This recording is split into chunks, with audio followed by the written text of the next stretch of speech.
नमस्कार, आप देख रहे हैं मॉलिटिक्स और मैं हूं आपके साथ निकिता। इस वक्त हम लोग दिल्ली यूनिवर्सिटी के आर्ट फैकल्टी के बाहर हैं। आप मेरे पीछे देख सकते हैं कि सस्पेंड जातिवादी लिखा हुआ है, बैनर लगे हुए हैं। जो डॉक्टर ऋतु हैं, जो कि दौलत राम कॉलेज की एसोसिएट प्रोफेसर हैं, उनको सस्पेंड कर दिया गया था। और जो दौलत राम कॉलेज की जो प्रिंसिपल हैं वो सबिता रॉय हैं। उनके खिलाफ यहाँ पे चार्जशीट लगे हुए हैं, धाराएं लगे हुए हैं। आईपीसी की धारा 465, 468, 771 ये सारी धाराओं के तहत उनके ऊपर चार्जशीट तैयार है। इनका कहना है कि जब तक सविता रॉय के खिलाफ कोई एक्शन नहीं लिया जाता है, जब तक उन्हें सस्पेंड नहीं किया जाता है, तब तक ये धरना निश्चित काल के लिए बरकरार रहेगा। क्या कुछ हुआ था उस टाइम, क्या लगता है आपको? मतलब देखिए, हुआ क्या था ये तो जिसने किया है वो बेहतर जानता है। भुगता जिसने है वो ये समझता है कि जैसे मैं बार बार ये कहती हूँ कि इस देश से जो मानसिकता है, जिस गृहस्थ मानसिकता में जाती है, वो कभी नहीं जाती। जहाँ पे जाति का इतना बड़ा वो रहेगा एक माइंड के अंदर स्टीरियोटाइपिंग, वो ऐसे ही काम करेगी। वो आपको पढ़ता लिखता जो जबकि आप छोटे तबके से आते हैं तो आपको बर्दाश्त नहीं करते इस तरीके की मानसिकता के लोग। तो वो गृहस्थ मानसिकता उनकी थी। उनको किसी तरीके से मुझे टारगेट करना था, उनकी आंखों पे मैं थी, उनका निशाना थी। क्योंकि जो उनका जैसे कहते हैं ना पैटर्न, आप पैटर्न नोटिस करते हो, जो उनका पैटर्न था मेरी तरफ, जो रवैया था, वो तो मैं एक तरफ से बर्दाश्त करी जा रही थी। क्योंकि I love my job that time, right. तो मुझे नौकरी प्यारी थी। किसको नहीं प्यारी हो नौकरी, बिकॉज इतनी बेरोजगारी है, you don't have jobs in our country. So इसलिए आप बर्दाश्त कर रहे थे। एक टाइम हुआ जब देखा कि ओवर हो गया, जब मैंने रिटेलिएट किया थोड़ा सा कि यार ये क्या हो रहा है, why she is targeting me, she is insulting me, embarrassing me. और वो मौका ऐसा देखती थी कि जैसे ही कहीं ना कहीं खड़ी हो अकेले बच्चों के सामने, किसी के सामने मुझे कुछ बोल दे ताकि किसी को पता चल जाए कि मैं शेड्यूल कास्ट समाज से हूँ। सो ये तो चलो एक हुआ ही हुआ। उसके बाद जिस दिन सब एडहॉक्स की कोविड के टाइम की बात है, जिस दिन सब एडहॉक्स की ज्वाइनिंग के लिए हम कॉलेज में गए और ऑनलाइन क्लासेस चल रही थी, बस ज्वाइनिंग के लिए आए थे और सारे एडहॉक्स की ज्वाइनिंग कर दी, सिर्फ मेरी रोक दी। और आगे से गुंडागर्दी से कह दी कर ले जो करना है, क्या उखाड़ लेगी मेरा। तो जब मैंने कहा कि मैं किसी का कुछ उखाड़ने नहीं आई, किस बेसिस में मेरा ज्वाइनिंग डिनाई कि जब सबको दे रहे हो तो मुझे भी दो यार, मुझे रीज़न तो बता दो, मुझे क्यों डिनाई कर रहे हो। रीज़न नहीं बताया, कुछ भी नहीं, कोई कभी कम्युनिकेट ही नहीं किया। शी इज़ बेसिकली गुंडी, एक मवाली गुंडे नहीं होते, she is that. Daulat Ram college की वो प्रिंसिपल, हाँ वो प्रिंसिपल क्रिमिनल है, वो गुंडी है, बेईमान है, चोर है। ये सारी धाराएं भी उन पर लग चुकी हैं और ऑन रिकॉर्ड विद प्रूफ ये चीज़ मैं बोल रही हूँ। क्यों? क्योंकि एक महिला होने के नाते मैं एक महिला के बारे में ऐसा बोल रही हूँ। She deserves it. क्योंकि आप चोर को चोर ही कहेंगे, आप गुंडे को गुंडा ही कहेंगे, हत्यारे को हत्यारा ही करेंगे। सो वो जो लेडी हैं, उनकी इन्हीं हरकतों की वजह से ये सारी जो चीज़ें हुई हमने सही हैं, उनकी इन हरकतों की वजह से। और ये उन्होंने इतना तक अपने थ्रो किया कि क्या कर लेगी, कहाँ तक पहुँचेगी, मेरे ऊपर तक कनेक्शंस हैं, आई कैन स्पॉइल यू। सो वो कर रही है ना। आप देखो कि आज उन पे चार्जशीट जमा है। I was successfully able to do the FIR, lodge होगी उन पे। और उसके बाद FIR तो SC/ST केस एक्ट के अंदर पहली बात है लॉ होती ही नहीं है, पुलिस करती ही नहीं है, इतनी ईमानदार पुलिस नहीं है हमारे देश की। अब मैंने वो भी करवा दी, उसके बाद कोर्ट में चार्जशीट जमा होगी।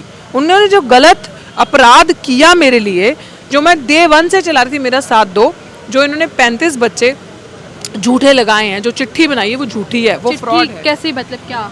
स्टूडेंट्स कंप्लेन, देखो जब कोर्ट में केस गया तो ऑब्वियसली कोर्ट में इनको जस्टिफाई करना था। कोर्ट में तो नहीं कह सकती थी कि मैंने क्यों किया, कि मैं जातिगत मानसिकता की पीड़ित औरत हूँ, बीमार हूँ मैं, और मेरा पैटर्न है, मैं पहले भी जिस कॉलेज में पढ़ाती थी वहाँ भी करती, क्योंकि वो रिकॉर्ड्स भी कोर्ट में प्रोड्यूस हो गए इनके पहले कॉलेज के, जहाँ पे इन्होंने लोगों के साथ ऐसा किया।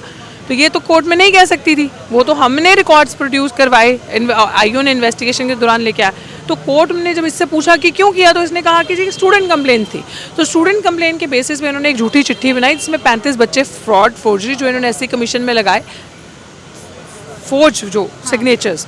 तो वो इन्वेस्टिगेशन के दौरान हम जैसे ही मैंने देखा, मैंने तो कहा ये बच्चे मेरे है ही नहीं, ये फोर्ज है, ये फॉल्स है, ये झूठे हैं।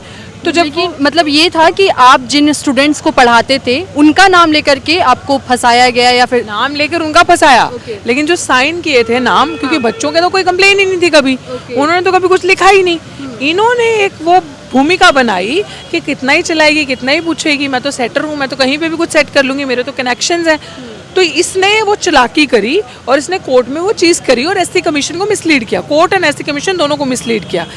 एक कागज़ वहाँ, 2 कागज़ वहाँ दिए। तो जब ये सारी चीज़ें हुई तो जब हमने ये चीज़ कही तो जब SC/ST में FIR दर्ज हुई, उसके बाद जब आयु ने इन्वेस्टिगेशन में पाया कि ये 35 बच्चे, तो उन्होंने जब लिस्ट मांगी कि डॉक्टर रितु ने जो पढ़ाए हैं बच्चे उसकी लिस्ट दे दो, 1 साल का जो टेन्योर था मेरा, उस लिस्ट में तो उनका नाम है ही नहीं बच्चों का। और पूरे कॉलेज की जब उन्होंने रिकॉर्ड लिस्ट मंगवाया, पूरे कॉलेज में वो डेटा नहीं है बच्चों के नाम का। आप सोचिए, इतना बड़ा क्राइम, ये फ्रॉड नहीं है तो ये क्या है? इतना बड़ा क्राइम आप कर रही हैं। और ये क्यों, किस चीज़ की लड़ाई है? ये जॉब की लड़ाई नहीं है, जस्टिस की लड़ाई है। कि अभी प्रोफेसर रतनलाल है, उन पर छोटा सा FIR होता है और उनको इमीडिएटली DCP अरेस्ट कर लेता है, ठीक है? वो बिल्कुल बेकार सा रीज़न, इलॉजिकल चीज़ थी। उसके बाद जब वो प्रमोशन के लिए अभी लिखते हैं कुछ महीने पहले यूनिवर्सिटी को कि मेरा प्रमोशन क्यों रुका है, यही वाइस चांसलर के ऑफिस से रिप्लाई आता है कि आपका प्रमोशन इसलिए रुका है क्योंकि आप पे FIR है, आपका केस पेंडिंग है। FIR सिर्फ यहाँ पे FIR भी है, वो भी जो स्पेशल एक्ट है SC/ST उसके अंडर, और चार्जशीट भी जमा हो गई है। कि अगर देखा जाए तो अगर आपने कंप्लेन किया तो एक्शन होना चाहिए था, अभी तक नहीं हुआ, तो इसको कैसे देख रही हैं आप? ऑफ कोर्स नहीं हुआ, क्योंकि वो अपने कनेक्शंस तो कर रही है ना, वो ऊपर से अपनी सेटिंग करवा ले रही है, काम करवा ले रही है। और जो काम करने वाले हैं, एक्शन लेने वाले, वो सब एक ही जाति के हैं, तो वो जाति कभी नहीं जाती। तो उनको अपनी जाति वालों को बचाना है किसी भी तरीके से, क्योंकि क्राइम करने वाले तो यही हैं। हमारे गरीब लोग कहाँ क्राइम करते हैं?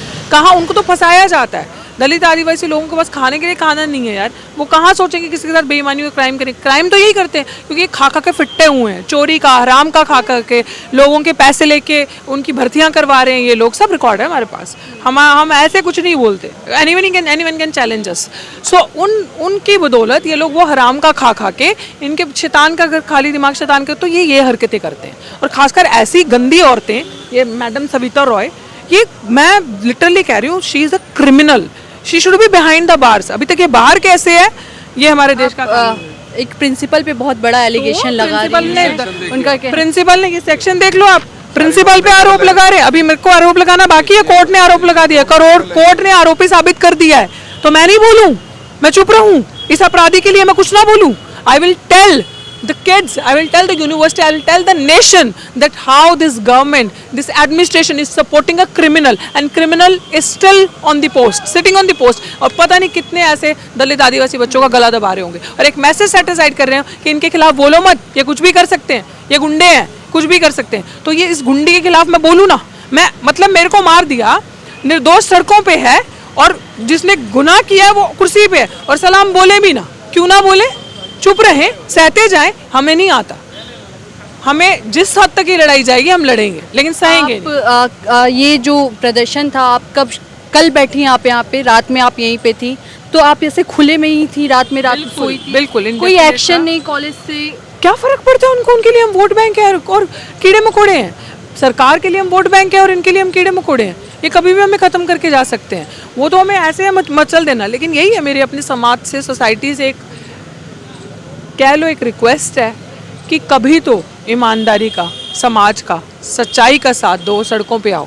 सिर्फ कैंडल मार्च करने का ही मौका ना देखो, सिर्फ लोगों के भोगों पे ही मत जाया करो, सिर्फ हाईलाइटेड मैटर्स पे ही मत जाया करो अपनी राजनीति चमकाने। जब असली में आपको कोई कह रहा है कि मेरे साथ आके खड़े हो, मेरा साथ दो, तो उसका उस समय साथ देना बनता है।